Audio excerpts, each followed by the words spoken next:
তো আমরা স্টার্ট করছি অগাস্টের সেট 2। ঠিক আছে, প্রথম কি রয়েছে দেখে নাও। কি হলো?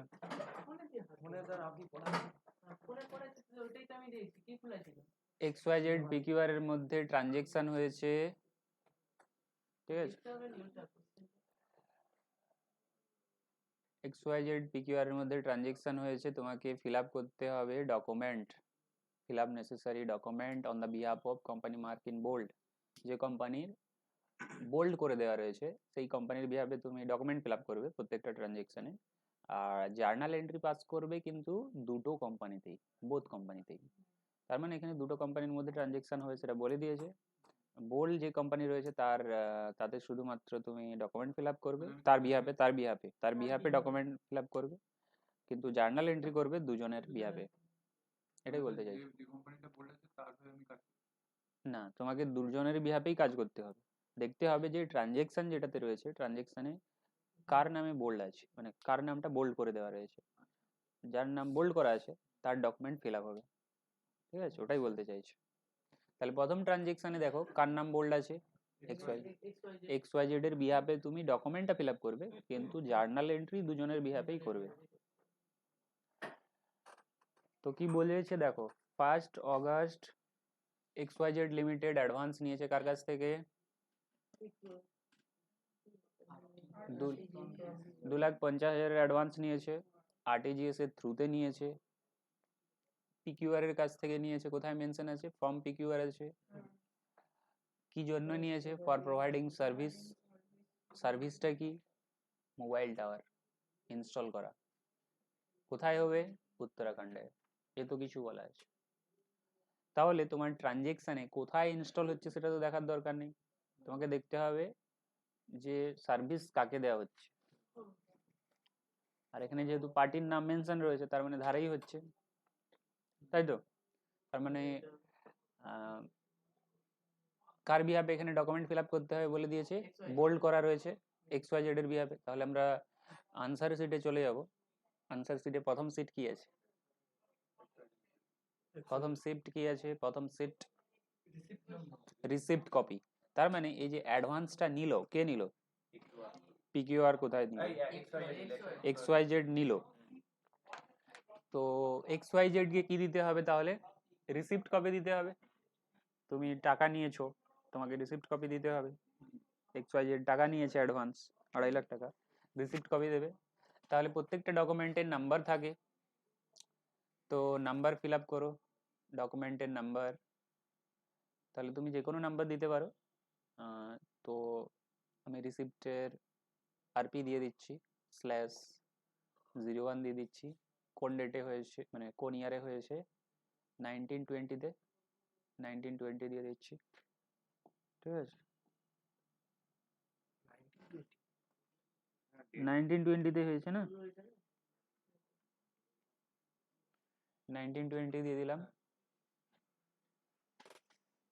রিসিপ্ট নাম্বার তুমি যে কোনো দিতে পারো, এটা বোঝানোর জন্য দিয়েছি কি এইখানের যে ডকুমেন্টটা রয়েছে সেই নাম্বার থেকে আমি বুঝতে পারবো যে এই ডকুমেন্টটা হয়েছে, ইস্যু করা হয়েছে 19-20 সালে, বোঝা যাবে।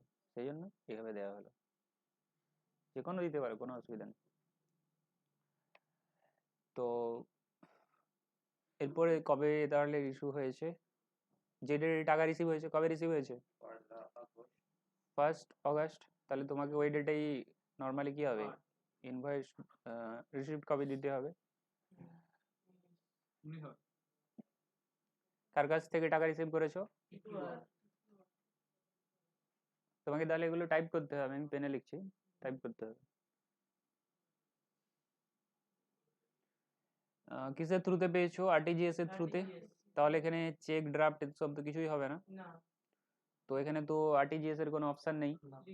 তাহলে তুমি এখানে লিখে দেবে কি থ্রু RTGS, এই পরের লাইনে লিখে দেবে থ্রু RTGS, RTGS এটা লিখে দেবে। তো এগুলো তুমি স্ট্রাইক থ্রো করে দেবে, স্ট্রাইক থ্রো এক্সেলে কেটে দেয়, ওটাকে স্ট্রাইক থ্রো বলে। কোন ডেটে RTGS হয়েছে ও ডেটটা আবার মেনশন করতে পারো এখানে। ঠিক আছে, RTGS এর থ্রু এই ডেটে। কোনো ব্যাংকের এটা চেকের ক্ষেত্রে ইউজ করা হয় ড্রন অন, যেহেতু চেক হয়নি তো এটা ব্ল্যাঙ্ক পড়েই থাকবে, রুপিস কত টাকা? 2,50,000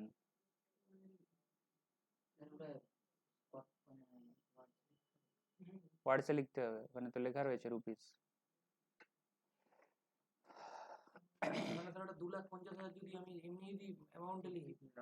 হবে না, এখানে রুপিস আছে না, রুপিস।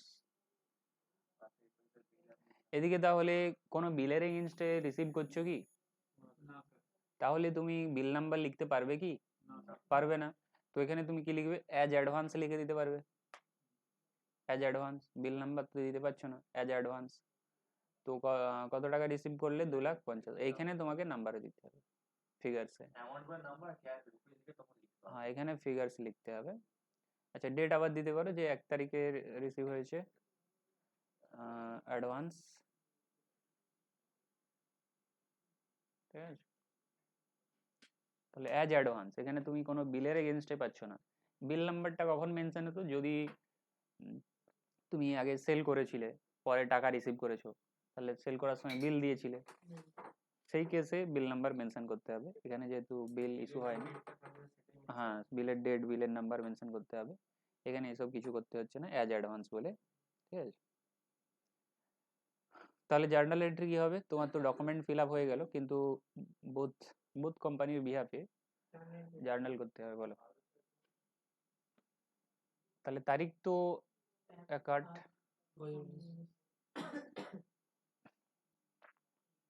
প্রথমে XYZ এর বিহাফে বলো। XYZ তাহলে কি করেছে? অ্যাডভান্স রিসিভ করেছে। ব্যাংক অ্যাকাউন্ট হবে কি হবে না ডেবিট? 2,50,000, 2,50,000 তো। টু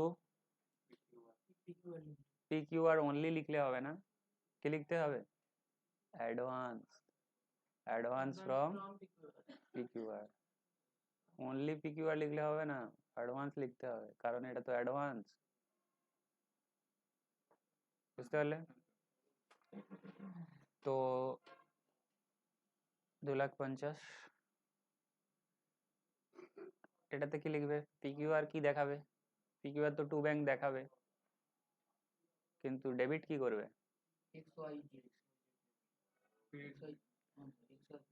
XYZ को শুধু করলে হয়ে যাবে? অনলি XYZ কে লিখতে হবে? অ্যাডভান্স, অ্যাডভান্স টু লিখতে হবে, এখানে ফর্ম লেখা ছিল অ্যাডভান্স টু XYZ লিমিটেড।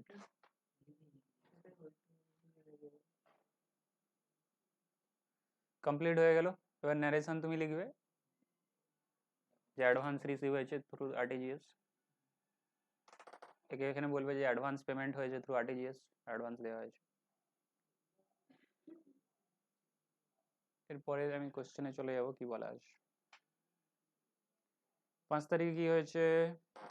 বিল দিয়েছে XYZ, কত টাকার? বিল? 100টা টাওয়ার, 1,00,000 টাকা। টাওয়ার মানে মোবাইল ইউজ করেছো, সেইটা।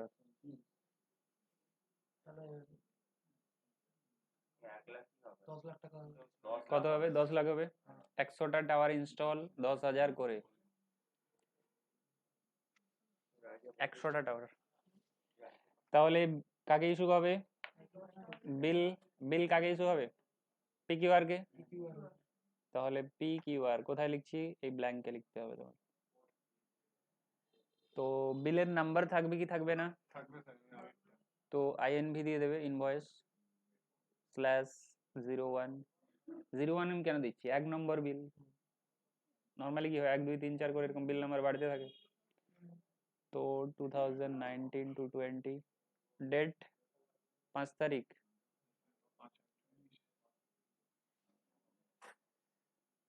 কোয়ান্টিটি কত? 100 টাওয়ার।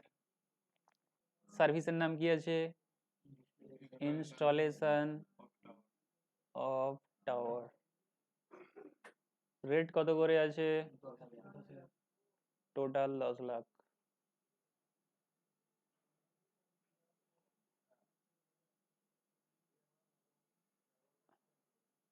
টোটাল 10 লাখ। हाँ 10 lakhs only। আচ্ছা ওখানে যে মাঝখানে যে খোপটা করা আছে ওখানে কিছু কোথায় লেখা আছে? গ্যাপ কোথায় আছে? গ্যাপ ওই যে খোপ সবুজ খোপ এই খোপটা আর এটা তো আমি ক্লিক করে রেখেছিলাম। দেখবে এখানে আমি এক্সেল এখানে আবার হয়ে গেছে, এখানে হয়ে গেছে, তো ক্লিক করে রাখা হয়েছে।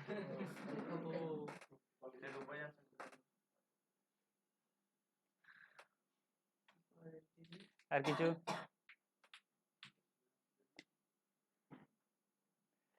ঠিক আছে, তাহলে এরপরে আমাকে কি করতে হবে? জার্নাল এন্ট্রি করতে হবে। তো জার্নাল এন্ট্রি 5 তারিখে কি হবে? PQR limited account debit. PQR limited account debit. এর কাছে ওটা কি হয়ে গেল? সেল হয়ে গেল। তো কি হবে? সেলস হবে। এ সেলস অলওয়েজ বলবে, যে সার্ভিস দিচ্ছে বা গুডস সেল করছে তার কাছে অলওয়েজ সেলস। কত টাকার?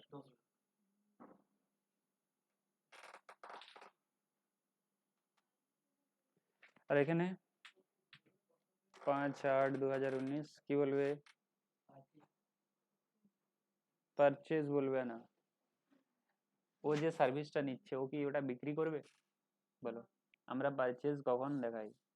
যদি সেই সার্ভিসটা যদি আবার বিক্রি করার জন্য নিই। তো এখানে কি ওই ইনস্টলেশন সার্ভিস আবার বিক্রি করবে না, তার কাছে এক্সপেন্স? এক্সপেন্স। তো এখানে ইনস্টলেশন এক্সপেন্স দেখাবে। কোনো গুডস কিনলাম, কোনো আইটেম আমি কিনলাম, সেটা আমরা পারচেজে তখনই দেখাই যদি সেটাকে আবার বিক্রি করি। কিন্তু সেটা যদি না আমি বিক্রি করি, সেটা আমি যদি ইউজ করি, তাহলে সেটাকে আমি কি বলবো? এক্সপেন্স। তো তো এখানে ইনস্টলেশন এক্সপেন্স বলবে। ইনস্টলেশন। আর কিছু কিছু সময় আমি বলেছিলাম কোনো অ্যাসেটকে যদি তুমি রেডি কন্ডিশনে নিয়ে আসো, তার মানে তার জন্য যে এক্সপেন্স হয় অ্যাসেটের সাথে অ্যাড করে দেওয়া হয়। তো এখানে টাওয়ারটা ইউজ করতে গেলে তোমাকে তো ইনস্টল করতে হবে। তো এখানে তাহলে টাওয়ার অ্যাকাউন্ট তুমি করতে পারো, টাওয়ার অ্যাকাউন্ট করা যেতে পারে, কিন্তু এখন ইনিশিয়ালি আমি টাওয়ার অ্যাকাউন্ট করছি না। তো আমি ইনস্টলেশনে এখন রাখছি, পরে আমি ওটাকে টাওয়ার অ্যাকাউন্টে পাঠিয়ে দিতে পারি ইনস্টলেশন খরচাটাকে। মানে পরে সেটাকে টাওয়ারের সাথে অ্যাডজাস্ট করে দেওয়া যেতে পারে, টাওয়ারের ভ্যালুকে বাড়িয়ে দেওয়া যেতে পারে। এখন ইনস্টলেশন এক্সপেন্স হিসাবেই রাখো। ইনস্টলেশন এক্সপেন্স অ্যাকাউন্ট ডেবিট কত টাকা? টু কার কাছ থেকে নিলে? পিকিউআর না, সার্ভিস নিলে XYZ এর কাছ থেকে।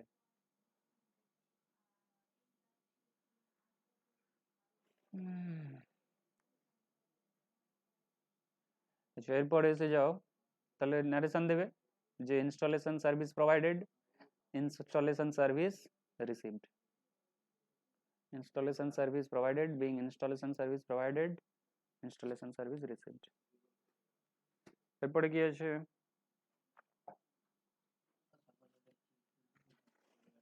Goat a cheque of IDBI bank. তাহলে XYZ লিমিটেড এবার টাকা পাবে তো? বিল কত টাকার হচ্ছিল? বিল কত টাকার হচ্ছিল? 10 লাখের। অলরেডি কত রিসিভ হয়ে গেছে? 7,50,000 হয়ে গেছে। আর সেটাকে আমরা অ্যাডভান্স হিসাবে দেখিয়ে রেখেছি। তো এখন 2.5 লাখ রিসিভ হয়েছে, সরি 2.5 লাখ রিসিভ হয়েছে। এখন রিসিভ করতে হবে 7,50,000। তো চেক পেয়েছে 7,50,000-এর। কোন ব্যাংকের পেয়েছে? কোন ব্যাংকের চেক পেয়েছে এটা জার্নাল এন্ট্রিতে কিন্তু কোনো কাজেই আসে না, ঠিক আছে? এটা কাজে আসবে ডিপোজিট স্লিপ ফিল আপ করার সময়। তো কোন ব্যাংকের চেক পেয়েছে এখন কাজে লাগছে না। আর কোন ডেটে রয়েছে, চেকে কোন ডেট মেনশন রয়েছে? 10 তারিখ মেনশন রয়েছে, চেকে 10 তারিখ মেনশন।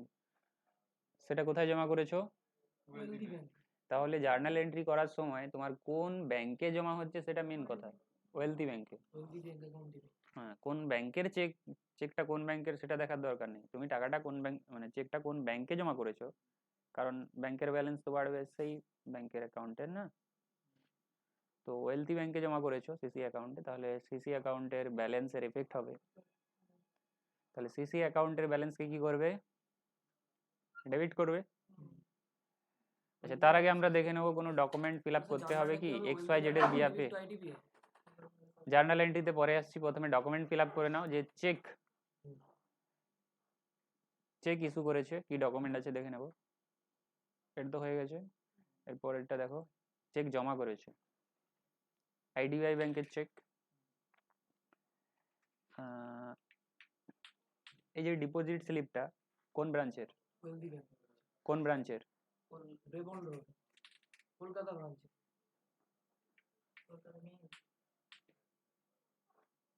রেবন রোড কলকাতা মেন, ব্যাকেটে লিখে দেবে। কবে জমা করছো টাকা, 10 তারিখ। 10 তারিখেই জমা করে দিয়েছো। অ্যাকাউন্ট নাম্বার কি দেওয়া আছে, 15-20 দিয়ে স্টার্ট আছে, 15 20 10 10 15-20, তারপর যেটা আছে সেটা দেখে লিখবে। হ্যাঁ, নেম কার নামে জমা হবে, X Y Z cheque, X Y Z নিজের নামেই তো জমা করবে।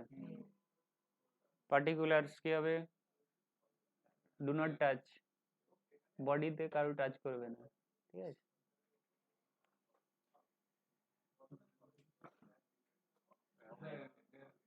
কি হবে পার্টিকুলার্স, জার্নালটা দিতে হবে। পার্টিকুলার্স এই যে ডিপোজিট স্লিপ কে বানিয়েছে, ব্যাংক বানিয়ে রেখেছে, আইডিবিআই ব্যাংক বানিয়েছে। আইডিবিআই নয়, এটা কোন ব্যাংকের ডিপোজিট স্লিপ, ওয়েলথি ব্যাংক বানিয়ে রেখেছে। ওয়েলথি ব্যাংক জানতে চাইছে তুমি কি জমা করতে এসেছো, ক্যাশ জমা করতে আসোনি, তুমি এসেছো চেক জমা করতে। তুমি ব্যাংকে জানাচ্ছো কি আমি চেক জমা করতে এসেছি, ডিপোজিট চেক মেনশন করবে এখানে, পার্টিকুলার্স লিখবে। কত টাকা জমা করতে এসেছো, আচ্ছা 7,50,000, 7,50,000 চেক, মানে 2.5 লাখ টাকা আগে রিসিভ হয়ে গেছে। তুমি কি দেখেছো, দেখেছো তো রিসিভ হয়ে গেছে, ব্যাংকে ঢুকে গেছে আরটিজিএস এর থ্রু দিয়ে। ওটাও কি ওই ওয়েলথি ব্যাংকে ঢুকেছে? কোন ব্যাংকে ঢুকেছে সেটা দেখার দরকার নেই, এখানে যেটা রয়েছে সেটাই দেখতে হবে। তোমাকে তোমাকে যেটা বলেছে সেটাই করো। ওখানে বলেছে যে তোমার আরটিজিএস এর থ্রু দিয়ে টাকা ঢুকে গেছে, যে অ্যাকাউন্টে ঢুকেছিল বলে দিয়েছিল, তুমি সাথে সাথে এন্ট্রি করে নিয়েছো, সেখানের কাজ শেষ, সেই ট্রানজেকশনের কাজ শেষ। এরপরে বলেছে তোমার একটা চেক পেয়েছো, ওয়েলথি ব্যাংকে জমা করেছো, তাহলে ওয়েলথি ব্যাংকে জমা করার চলছে এখন, আগেরটা কোথায় ঢুকেছিল তার সাথে লিঙ্ক করে লাভ নেই। তাহলে ওয়ার্ডসে বলো, 7,50,000, 50,000, তাহলে এক সাইড ফিল আপ হয়ে গেল। আচ্ছা, এখানে তোমার ডিপোজিট স্লিপের দুটো পার্ট রয়েছে, আমি বলেছিলাম যে তোমার লেফট হ্যান্ড পার্টটা তুমি কি করো, বাড়ি নিয়ে আসো। হ্যাঁ, লেফট হ্যান্ড পার্টটা সিমিলার ডেটা তোমাকে রাইট হ্যান্ড পার্টে দিতে হবে, সিমিলার ডেটা। ওখানে স্যার ব্রাঞ্চ নাম্বারটা দিতে হবে। ব্রাঞ্চ নাম্বার কোথায় দেখতে পাচ্ছ, ব্রাঞ্চ নেম, ব্রাঞ্চ নেম তো এখানে রয়েছে, আবার স্পেশালি লেখার দরকার কি, এটা যেহেতু তুমি নিয়ে আসবে সেই জন্য মেনশন করার দরকার রয়েছে, ঠিক আছে। ব্যাংকের লোকই তো লিখে দেয় কোনটা, না ওটা নিজে এটা তুমি লিখতে পারো, না লিখলেও চলে, ঠিক আছে। এখানে যেহেতু তুমি জানতে পারছো তোমার কাছে ডেটা অ্যাভেলেবেল রয়েছে, তার তোমাকে ফিল আপ করতে বলা রয়েছে, তুমি এখানে ফিল আপ করবে। না স্যার, পোস্ট অফিসে আমি একটা টাকা জমা দিতে গেছিলাম, পোস্ট অফিসে এরকম একটা বাইরের কাগজে হচ্ছে ওখানে কোন পোস্ট অফিসে জমা দিচ্ছিল ব্রাঞ্চ নাম্বারটা হ্যাঁ, থাকতে পারে তাদের ব্রাঞ্চের নাম্বার, মানে তো ব্যাংক যদি এরকম নাম্বারটা আমাকে লিখিয়ে দিত, ওরা লিখে আইএফসি কোড যেটা নাকি।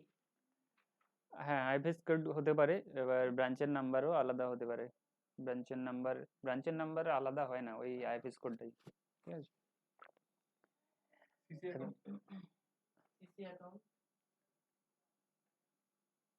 সিসি অ্যাকাউন্টে তুমি জমা করছো, তো name XYZ same data fill up হচ্ছে, আর অ্যাকাউন্ট নাম্বার এই 15-20 দিয়ে স্টার্ট হচ্ছিল, 15-20 ডট ডট ডট।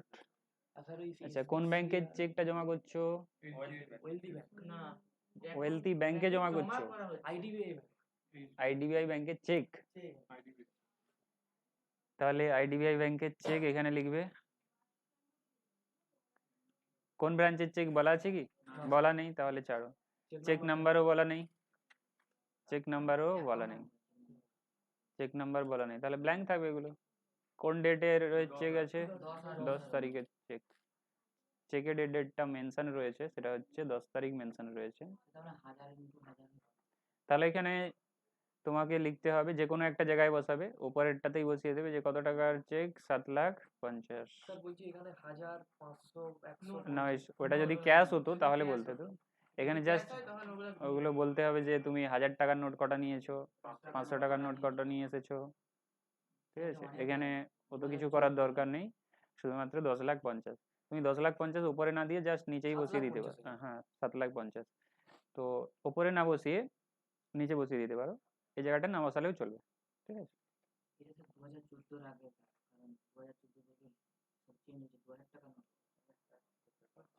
ঠিক। কি হলে বললাম কারো বডিতে টাচ করবে না?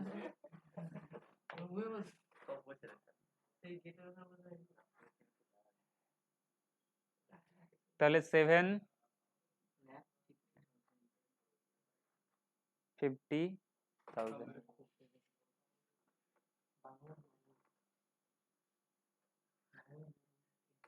কত নয়, কত নয়, তাহলে ডিপোজিট হয়ে গেল।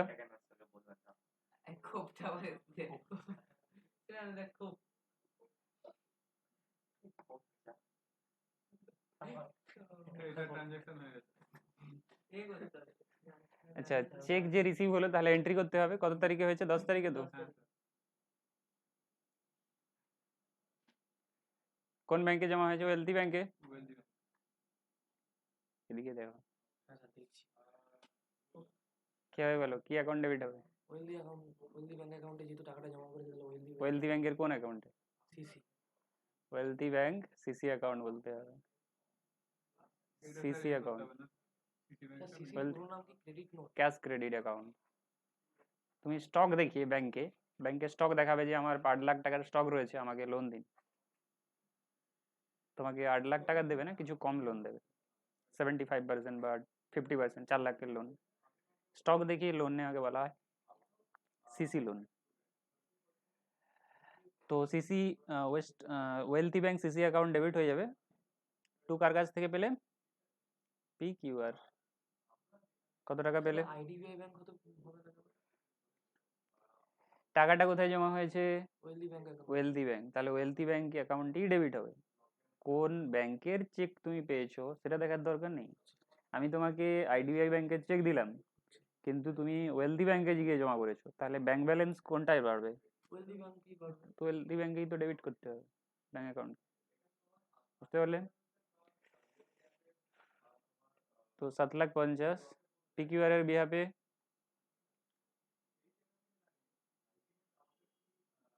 তাহলে তাহলে কোন ব্যাংকের ক্রেডিট হবে এবার বলো?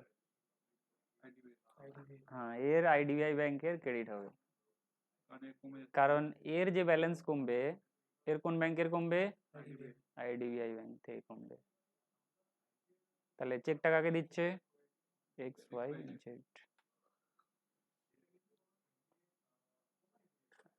কত টাকা? 7,50,000। 7,50,000 হলো। আর কিছু? নারেশন লিখে দেবে যে চেক ইস্যুড, একজন রিসিভ লিখবে, একজন লিখবে ইস্যুড। XYZ রিসিভ লিখবে, PQR ইস্যুড লিখবে। আচ্ছা, এরপরে ডিতে এসে যাও, 12 তারিখে। 50 লাখ কার ফেভারে দিয়েছো?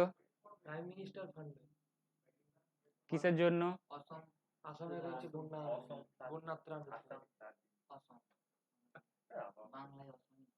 আচ্ছা যাই হোক মোটামুটি ফ্লাড রিলিফে দিয়েছো তাই তো? তাহলে এটা চ্যারিটি পারপাসে দিয়েছো, হ্যাঁ স্যার। তো তোমাকে এক্স ওয়াই জেড এর বিহাফে প্রথমে ডকুমেন্ট ফিল আপ করতে হবে। একটা প্রশ্ন আছে, 50 লাখ টাকা এত 7.5 লাখ সেটা তো টাওয়ার ইনস্টলেশনে খরচা। এটা আলাদা ব্যাপার। আচ্ছা সেটা তুমি খরচা নয়, সেটা তার ইনকাম ছিল। এক্স ওয়াই জেড ইনকাম করেছে টাওয়ার ইনস্টল করে 10 লাখ একটা পার্টির কাছ থেকে, একটা পার্টির কাছ থেকে। ও ওইটা তাহলে ওটা হয়ে গেছে, এটা ওটার কাজ শেষ। আচ্ছা আচ্ছা ঠিক আছে। তাহলে 12ই আগস্ট ডোনেট করছে 50 লাখ টাকা প্রাইম মিনিস্টার ন্যাশনাল রিলিফ ফান্ডে। তো স্যার একটা তোমাকে কথা এক্স ওয়াই জেড এর বিহাফে একটা ডকুমেন্ট ফিল আপ করতে হবে তাহলে। হ্যাঁ বলো। স্যার, এখানে তো স্যার কোন ব্যাংকের চেক সেটা বলা নেই। বলেনি, তোমাকে ডকুমেন্টে গিয়ে দেখতে হবে কোন আগেরটা ব্যাংকের স্যার চেক। দেখে নিতে হবে নাকি?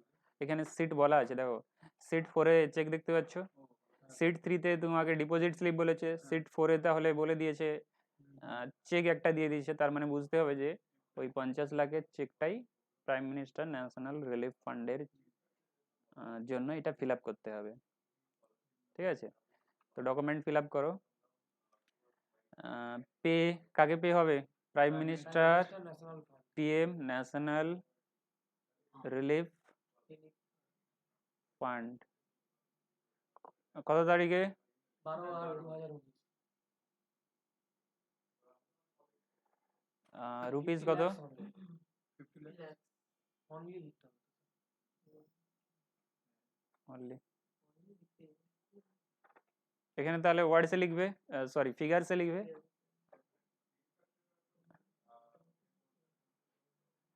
আচ্ছা এখানে তো আর কিছু ফিল আপের আছে কি? নেই, হয়ে গেছে। আচ্ছা, নিচে ওই ডান্সারটা কেন দেয়? কোনটা? Account number. এটা এটা তোমার স্ক্যান করার জন্য, বারকোড ওর ভিতরে রয়েছে। ওটাকে উঠিয়ে দিলে নোট দিয়ে ওঠানোর জন্য নয়, স্ক্যান স্ক্যান করার জন্য। দেখবে যে স্ক্যান করে বই লাইব্রেরিতে গেলে। হ্যাঁ হ্যাঁ, ও সই করার দরকার নেই, তোমার এক্সাম পারপাসে কিছু সই করার দরকার নেই, ঠিক আছে। তাহলে আমাদের প্রাইম মিনিস্টার ন্যাশনাল রিলিফ ফান্ডকে যে চেক দেওয়া সেই চেক আমাদের ফিল আপ হয়ে গেছে। এরপরে আমাকে কি করতে হবে? জার্নাল এন্ট্রি করতে হবে। কার বিহাফে করবে? এক্স ওয়াই জেড এর বিহাফে। 12/8/2019 বলো। তাহলে প্রাইম মিনিস্টার ফান্ডটা না, prime minister national relief fund এখানে তোমার কাছে পার্টি নয়, তোমাকে দেখতে হবে কি পারপাসে দিচ্ছ। আমি বলেছিলাম যদি তোমার কোনো ইনডাইরেক্ট এক্সপেন্স হয়ে থাকে সেক্ষেত্রে কাকে দিচ্ছ দেখার দরকার নেই, দেখতে হবে পারপাস। যদি কোনো ইনডাইরেক্ট এক্সপেন্স হয়ে থাকে যেটা তোমার বিজনেস ইনডাইরেক্টলি রিলেটেড রয়েছে, ডাইরেক্টলি রিলেটেড নয়, মানে পারচেজ সেলের সাথে রিলেটেড নয়, পারচেজের সাথে রিলেটেড নয়, সেক্ষেত্রে দেখতে হবে পারচেজের সাথে রিলেটেড নয়, সেক্ষেত্রে দেখতে হবে যে তুমি কি পারপাসে তাকে দিচ্ছ সেইটা দেখতে হবে। এখানে কি পারপাসে দিচ্ছ? চ্যারিটি। তাহলে চ্যারিটি এক্সপেন্স আসবে।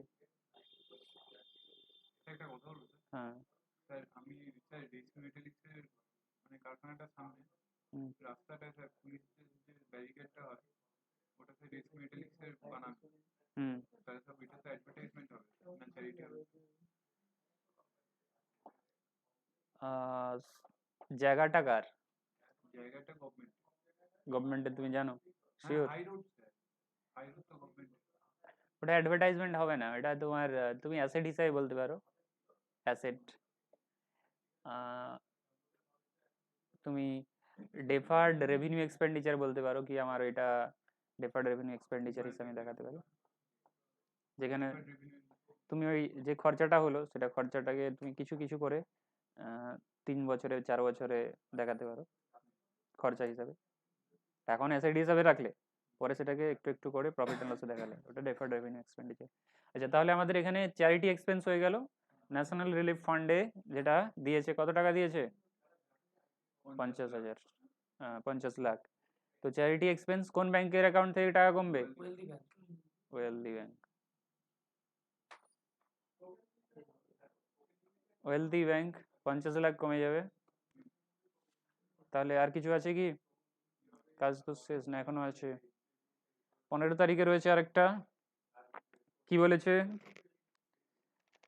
2000 খরচা হয়েছে ইঞ্জিন অয়েলে। তাহলে ডকুমেন্ট দেখতে হবে, ইঞ্জিন অয়েল পারপাসে খরচা হয়েছে মোটর ভেহিকেলের। ডকুমেন্ট কি আছে দেখো, সিট 4 তো কমপ্লিট, সিট 5 ভাউচার রয়েছে। আমি বলেছিলাম ভাউচার কখন বানাতে হয়, যদি কোনো ছোটোখাটো খরচা হয়ে থাকে, যদি তুমি কারোর থ্রু দিয়ে সেটা করিয়ে থাকো, ঠিক আছে, তোমার কোনো অফিস বিয়ারার রয়েছে বা কারোর থ্রু দিয়ে হয়েছে, তাহলে তুমি সেটাকে রেকর্ড করার জন্য তুমি সেটা করতে পারো ডেবিট ভাউচার। আর যেখানে তোমার বিল তুমি পাচ্ছ না, সাপোজ তুমি এখানে যেটা আমাদের রয়েছে খরচাটা কি রয়েছে, ইঞ্জিন অয়েল, তুমি ধরো 2000 টাকার ইঞ্জিন অয়েল নিয়ে এসেছো, কিন্তু তোমার কাছে সলিড বিল নেই, ঠিক আছে, 2000 টাকা, ছোটোখাটো জিনিসের তো বিল পাওয়া যায় কি? তো সেক্ষেত্রে যার থ্রু দিয়ে হয়েছে তাকে সাইন করিয়ে নেবে যে ওর থ্রু দিয়ে হয়েছিল, ও টাকাটা নিয়ে গিয়েছিল। তো সেটাই হচ্ছে ভাউচার। খরচার ভাউচার হলে তাকে আমরা বলবো ডেবিট ভাউচার, ইনকামের হলে ক্রেডিট ভাউচার। তো ডেবিট ভাউচার টিক করবে কবে খরচা হয়েছে।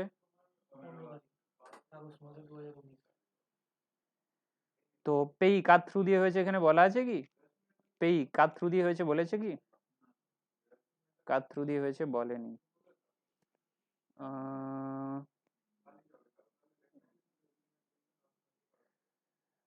তো ডেবিট তাহলে কি করবে?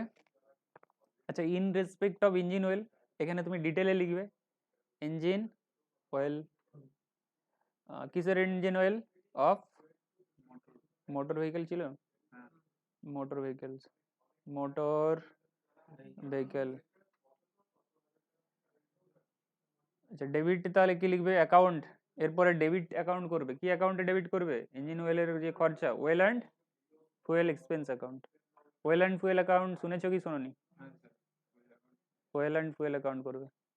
তাহলে অ্যাকাউন্টের নাম ওয়েল অ্যান্ড ফুয়েল অ্যাকাউন্ট, কিন্তু তুমি ইন রেসপেক্ট হবে যেটা লিখবে সেটা ডিটেলে লিখবে যে কিসের খরচা। Engine oil of motor. হ্যাঁ, এটা ডিটেলে লিখলে, কিন্তু এখানে জাস্ট অ্যাকাউন্টের নাম লিখতে হবে। কত টাকা খরচা? 2000। 2000। আচ্ছা, এখানে না, তোমার টোটালটা বসবে নিচে, টোটালে বসবে 2000, ঠিক আছে। কিসের থ্রু দিয়ে হয়েছে, চেকে না ক্যাশে? টিক চিহ্ন, ক্যাশ। যদি চেকে হতো, চেকে টিক দিতে হতো, কোন ব্যাংকের চেক দিতে হতো, চেকের নাম্বার দিতে হতো, চেকের ডেট দিতে হতো, এত কিছু দিতে হতো। তো এখানে কিছু 2000 অনলি, 1000 অনলি। তাহলে পেই আর রিসিভার সিগনেচার, এখানে কে সাইন করবে? যার থ্রু দিয়ে হয়েছে।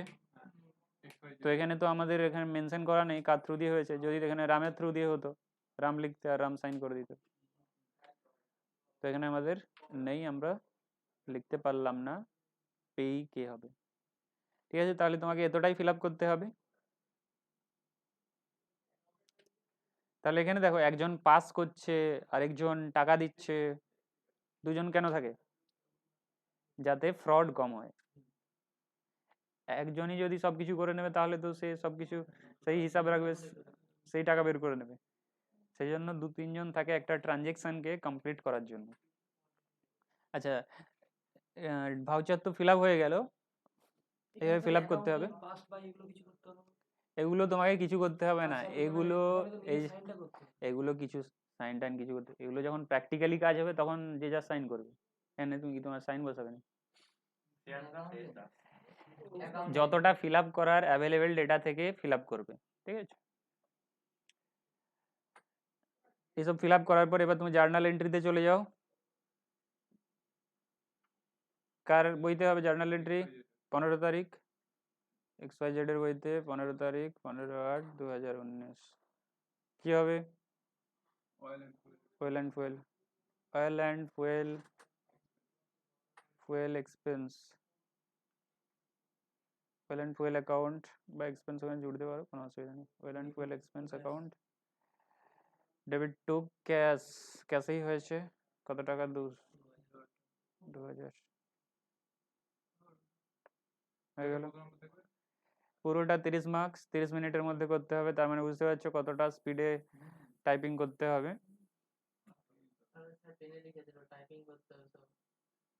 30 মিনিট 30 মার্কস কোথায় লেখা আছে 30 মিনিট 30 মার্কস 30 মিনিটের বেশি হয়ে গেল 30 মিনিট 30 মিনিট তখন কি এক্সট্রা টাইম নিতে হবে 30 মার্কস হাতের লেখা ক্যালিব্রেট ঠিক আছে করে তো extra number পাবে।